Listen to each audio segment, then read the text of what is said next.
At sa puntong ito, ating talakayin ng update tungkol sa mga programa ng kasalukuyang administrasyon dito sa Mr. President on the Go. Una nga po dyan, mga kababayan, Pangulong Ferdinand R. Marcos Jr. pinangunahan ng Grand Iftar 2026 sa Heroes Hall sa Malacanang Palace. Sa naturang pagtitipon ay nagsama-sama po ang mga kababayan nating Muslim at non-Muslim sa pagbasag ng kanilang pag-aayuno sa pagsalubong o paglubog ng araw. Dumalo sa okasyon ng mga opisyal mula sa Bangsamoro Autonomous Region in Muslim Mindanao o BARM at iba pang opisyal ng pamahalaan na nagpapakita ng patuloy na layunin ng administrasyon para sa pagkakaisa, inklusibidad at pangmatagalang kapayapaan.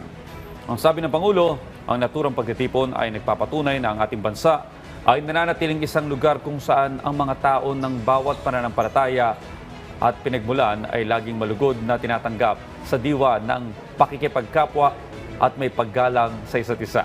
At ang diwa ng pagtanggap na ito ay lalong nagiging makabuluhan dahil ang Ramadan ay panahon ng pagsasama-sama. Ito'y oras para makapiling ang pamilya, maupo sa tabi ng mga kapitbahay at muling makipag-ugnayan sa mas malawak na komunidad.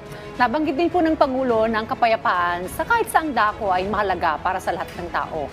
Ito aniya sa Pilipinas, ipinagpapatuloy ang mga hakbang upang pangalagaan at patatagin ang mga pundasyon ng kapayapaan. Ang bawat desisyong ginagawa ay dapat makatulong sa pagtiyak ng isang mas ligtas at mas matatag na kinabukasan. Ang Ramadan aniya ay nagbibigay ng gabay kung paano dapat tumugon sa realidad sa pamamagitan ng pag-ayuno, panalangin at mga gawa ng pagbubukas palad o pagkabukas palad, pinamamala sa ating bansa. Ang mahalaga na yung mga mas nangangailangan.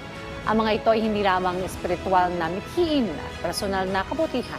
Ang mga ito ay tungkuling sibildi. Anya, sa maraming paraan, ang Ramadan ay nagtuturo sa atin ng isang makapangyarihang aral sa paghubog ng bansa.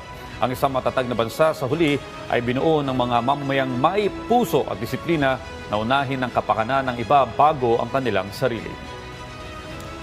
At yan po muna ang ating update ngayong umaga. Abangan ang susunod nating tatalakayin patungkol sa mga aktibidad at programa ng kasalukuyang administrasyon dito lamang sa Mr. President on the Go.